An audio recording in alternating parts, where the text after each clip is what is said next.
The blade has fallen 1,000 times. It has drunk the blood of kings and queens, of nobles and generals, of poets and washerwomen. It is the national razor, the people's avenger, the relentless engine of a revolution consuming its own. But on this day, July 28, 1794, the air in the Place de la Révolution tastes different. The metallic tang of old blood is still there, clinging to the wood of the scaffold, but beneath it is a new scent. Anticipation. Not for another anonymous death, but for a specific one. A cart rattles over the cobblestones, its wheels bouncing in the ruts worn smooth by a year of constant, grim traffic. The crowd, usually a roaring, bloodthirsty beast, is unnervingly quiet. They part to let the cart pass, their eyes wide, not with pity, but with a kind of stunned disbelief.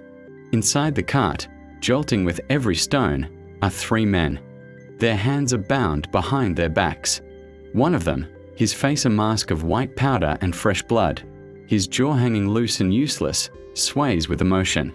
His once pristine blue coat is torn and stained. This is not a man being taken to his death. This is a ghost, a prophecy being fulfilled. This is Maximilien Robespierre, the incorruptible, the architect of the terror, and he is here to meet his own creation. The silence breaks. A single voice, shrill and furious, screams an insult. Then another. The spell is broken. The roar erupts, not the unified chant of Vive la République, but a chaotic storm of hatred and relief. They press in, close enough to spit. They see the bandage wrapped clumsily around his head, the evidence of his botched suicide attempt the night before. A pistol shot had shattered his jaw, a final act of defiance, or cowardice, that had failed. Now, he cannot speak. He cannot defend himself. He can only see and hear and smell the culmination of his own absolute power. He is helped up the wooden steps, his body trembling. His eyes, the same eyes that once held the convention in thrall with visions of virtue and terror, now scan the faces below. They are not the faces of a grateful nation. They are the faces of his victims, reflected in the living. The executioner, Charles-Henri Sanson, moves with a grim, professional efficiency. He has a job to do. There is no ceremony for this one. No last words are possible. The heavy wooden plank, still warm from the morning sun, is tilted forward. Robespierre is strapped to it. For a final, dizzying moment, he is staring straight down at the woven basket, at the fresh sawdust waiting for its latest offering. The world is inverted. Then, the blade screams in its grooves. A sound he has sanctioned 10,000 times. A sound that now belongs only to him. To understand the shock of this moment, you must understand the shadow Robespierre cast. Just 24 hours earlier, he was the most powerful man in France. He was not the king, nor the president. His title was simple, deputy, but he was the soul of the revolution, or so his followers believed. He spoke of a republic of virtue, a utopia purified by the guillotine's swift justice. He saw conspiracies in every shadow, traitors in every dissenting voice. And in the year 2 of the French Republic, a dissenting voice was a death sentence.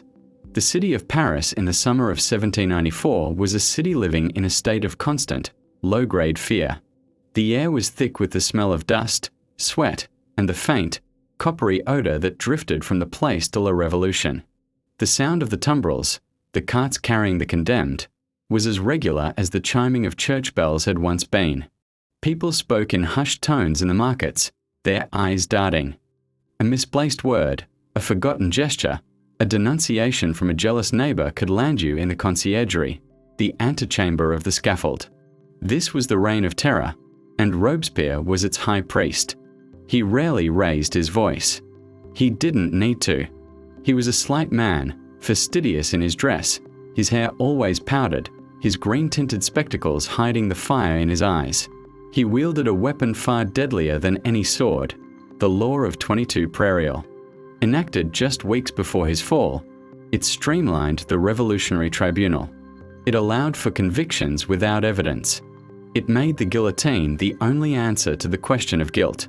The very air in the National Convention grew thin when he spoke.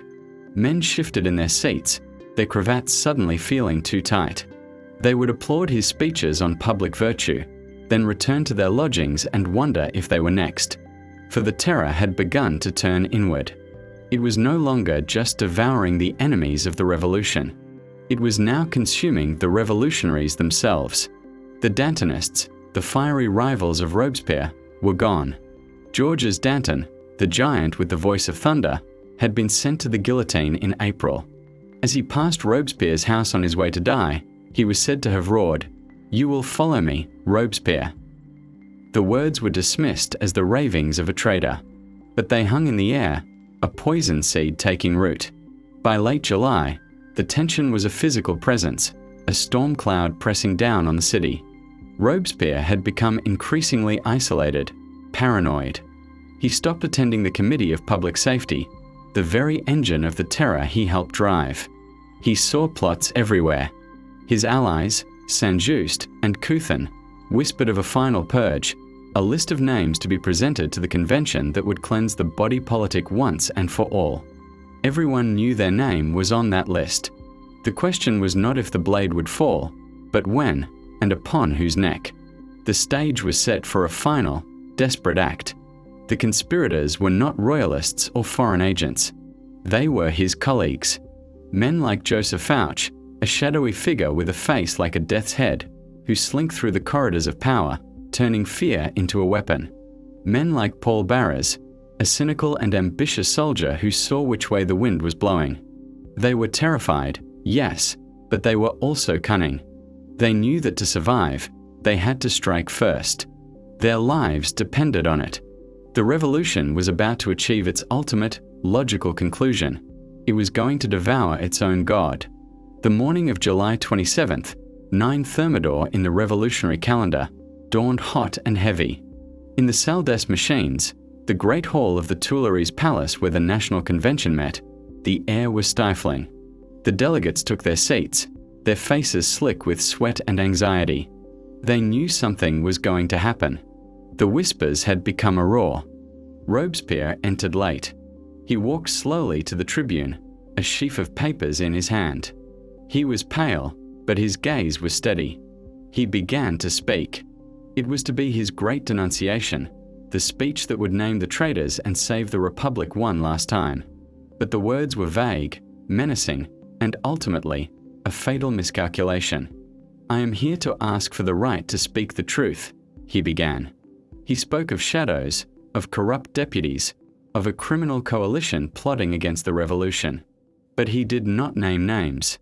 A nervous tremor went through the hall. Who? Who was he talking about? Was it Tallien? Barras? Fouch? Every man heard his own name in the accusation. The silence was brittle, fragile. Then, a voice cracked it.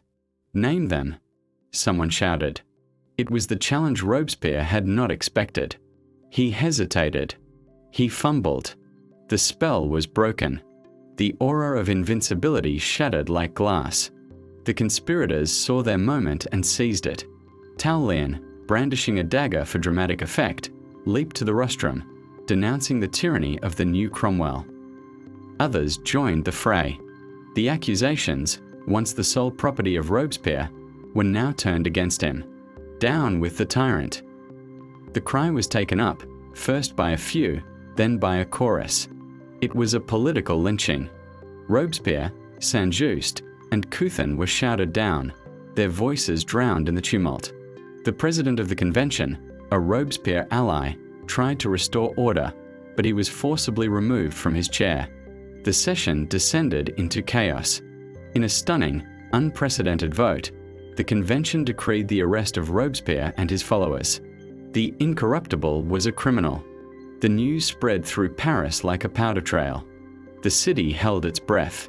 Would the Paris Commune, the radical municipal government loyal to Robespierre, rise up?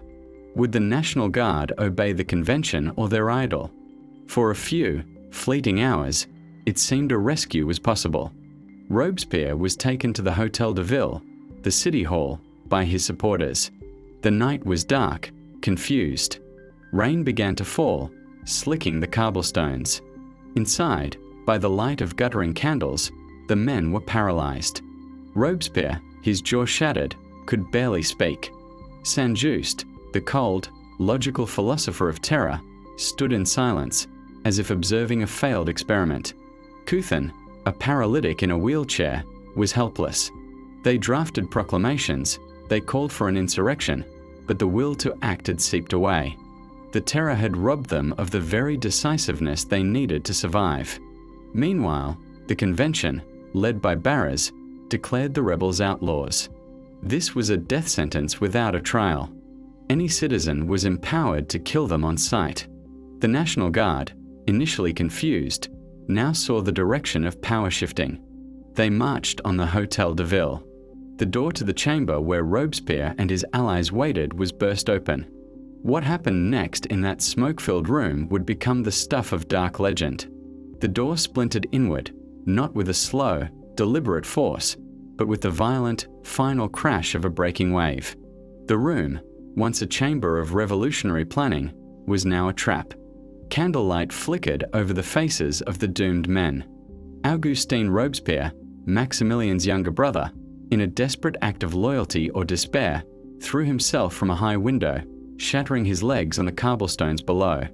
Labasse, another ally, placed a pistol to his own head and ended his life with a single, decisive shot. But the central figure, the architect of this nightmare, remained. Maximilien Robespierre sat slumped in a chair, a pistol lying on the floor beside him. A dark, wet stain spread across the blue fabric of his coat. His face was a grotesque mask. The lower half was a ruin of blood, bone, and shattered teeth. The shot had not been clean. It had torn through his cheek and jaw, a catastrophic wound that left him conscious, agonized, but mute. The debate would rage for centuries. Was it a suicide attempt? Or had one of the gendarmes bursting into the room fired the shot? The truth was as mangled as his face. All that was certain was that the voice that had commanded the convention, that had sent thousands to their deaths with cool, precise rhetoric, was now silenced forever. The soldiers dragged him out. They showed no reverence for the incorruptible. He was an outlaw, a piece of bleeding meat to be hauled before his judges. They dumped him, along with the wounded Couthon and the captured Saint-Just, onto a table in the antechamber of the Committee of Public Safety, the very heart of the terror he had orchestrated. He lay there, under the cold gaze of bureaucrats and soldiers, as a surgeon roughly stitched the gaping wound in his face. The thread pulled through his flesh without anesthetic. His only sounds were wet, guttural moans. This was the Republic of Virtue's final, brutal act upon its fallen prophet. Dawn on the 28th of Thermidor was grey and unforgiving. The rain had stopped, leaving the city washed clean and steaming in the summer heat. The conciergerie, the last stop before the guillotine, processed its most famous prisoner with grim efficiency. The jailers, men who had seen every shade of human despair, looked upon the broken man with a kind of professional curiosity. They placed him in a cell still warm from the previous day's occupants, the air thick with the ghost of their fear. He was tried, not in a court, but in a shouted declaration of his outlaw status. The verdict was a foregone conclusion. The sentence was death. That very afternoon, the cart ride to the Place de la Révolution was a parade of surreal horror. Robespierre, his head swathed in a dirty bandage that was already blooming with fresh blood, was propped up in the tumbril. His hands were bound, but his eyes were open. He saw the city he had sought to purify. He saw the faces in the crowd, and they were not the faces of a virtuous citizenry. They were a gallery of furies. The same people who had once cheered his name now screamed for his blood with a fervor that mirrored the very terror he had unleashed. Death to the tyrant. Down with the maximum. The insults were personal, vicious. A woman shoved her way to the front, her face contorted with rage. She was the widow of someone he had condemned. She held up a small, ragged doll, a crude effigy, and plunged a needle into its chest, her shriek lost in the general roar. Beside him in the cart, his comrades faced the journey with a chilling stoicism. Saint-Just, his handsome face a mask of cold contempt, stared straight ahead as if already viewing a future that had failed to live up to his ideals. Guillotine, the paralytic, mumbled prayers, his body jolting with every bump in the road. The journey was a slow, torturous unraveling of everything they had built. They were not martyrs. They were scapegoats. The scaffold rose before them, a stark, brutal geometry against the grey sky. The crowd around it was denser, louder, more frenzied than at any execution before. This was not just an execution, it was an exorcism. The wooden steps were slick, polished by the footsteps of the condemned. The executioner, Charles-Henri Sanson, and his assistants moved with a grim urgency. They knew the crowd was a hair's breadth from a riot. They had to be efficient. They took Guillotine first. Because of his paralysis, it was a clumsy, brutal affair. They had to carry him, his useless legs dragging, and hoist him onto the plank. The crowd's roar hid anew, feverish pitch as the blade fell. A spatter of blood misted the air. Then came Saint-Just. He walked to the bascule, his head held high. He offered his neck to the lunette without a word, his final act one of rigid, inhuman control. Then it was his turn. Robespierre was half carried, half dragged up the steps. The bandage was ripped from his face. The crowd gasped, then roared with laughter at the sight of the mangled, helpless man. This was their god of terror? This whimpering, blooded wreck? The contrast between the myth and the broken reality was the final, most satisfying spectacle. Sanson did not wait. He shoved Robespierre onto the plank, the rough wood scraping against his raw wound. The leather strap was tightened across his back. The wooden lunette, still warm from Saint-Just's neck, was slammed down, pinning him in place. For a single, eternal second, he was there. The world was upside down. He could see the basket, the sawdust, the freshly severed head of his friend. He could smell the blood, thick and metallic. He could hear the crowd, a single, monstrous animal baying for his end. Then, the sound. The swoosh of the weighted blade, the sound he had authorized 10,000 times, the sound that was the heartbeat of his republic. It was the last thing he ever heard. The blade struck true. A moment of absolute silence, and then a cheer erupted from the crowd, a sound of pure, unadulterated release. It was not a joyful sound, but the roar of a beast unchained, the sound of a nation waking from a nightmare. Sanson's assistant lifted the head by its blood-matted hair, displaying it to the four corners of the square. The eyes were wide open. The mouth, what was left of it, was frozen in a silent scream. The terror was over. It had ended, as it had lived, by the guillotine. The roar that greeted the fall of Robespierre's head was not one of joy, but of primal catharsis. It was the sound of a city exhaling a breath it had held for a year. For a long moment, the crowd stood in a strange, suspended silence after the cheer died down, as if unsure what to do now that their monster was dead. Then, the spell broke. They surged forward not in anger, but in a macabre curiosity desperate to touch the scaffold, to dip handkerchiefs in the blood that pooled between the floorboards to claim a piece of the fallen idol's power, or simply to confirm that he was truly gone. The body was thrown into a cart with the others, a tangle of anonymous limbs, and severed heads, and taken to the Arança cemetery, a common pit for the enemies of the state. They were buried in a mass grave. Quicklime poured over their remains to hasten decomposition and erase any trace of a shrine. The incorruptible was rendered, deliberately, utterly corrupt. The physical eradication was as complete as the revolution could make it. But the end of the man did not instantly mean the end of his regime. In the days and weeks that followed, Paris existed in a state of political whiplash. The convention, now controlled by the men who had overthrown Robespierre, moved swiftly to dismantle the machinery of the terror. They did so not out of a sudden surge of humanity, but out of sheer, survivalist terror. The law of 22 Prairial was repealed. The revolutionary tribunal powers were curtailed. The infamous Committee of Public Safety, the 12-man dictatorship that had ruled France, saw its influence shattered. The prisons, swollen to bursting with those accused of being suspects, began to slowly empty. The sound of the tumbrils grew less frequent, then stopped altogether. The guillotine at the Place de la Revolution was disassembled and moved. its constant presence no longer required. The silence that replaced the daily roar of the crowd and the thud of the blade was at first unnerving, then intoxicating. A strange new sensation crept back into the lives of Parisians, the possibility of a future. This period, known as the Thermidorian reaction, was not a return to peace. It was a violent pendulum swing in the opposite direction. The Jacobin Club, the political heart of the Terror, was closed and boarded up.